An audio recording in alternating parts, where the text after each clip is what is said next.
عمود.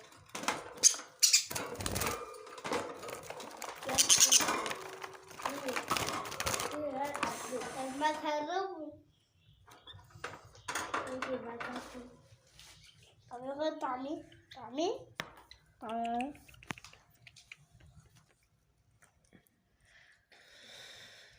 صوري.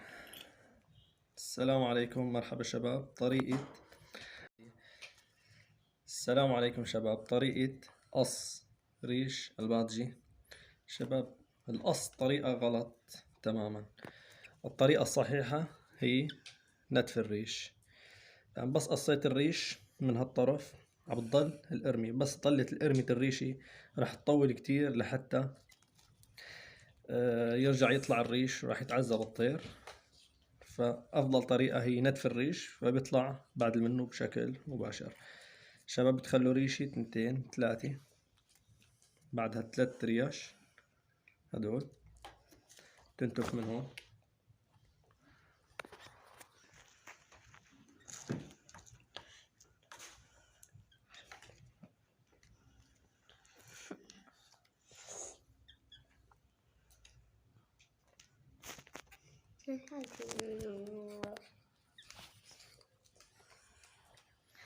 بتروح للجنح الثاني.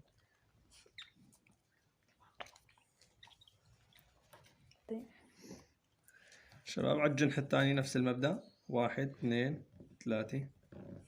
الرابعة بنشيلها.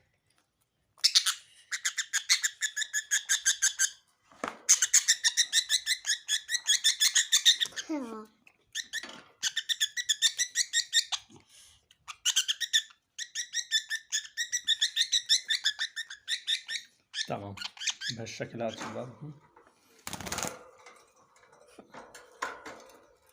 خد عفور. شباب، بعد ما قصينا جناحه راح نربطه بهالطريقة هاي.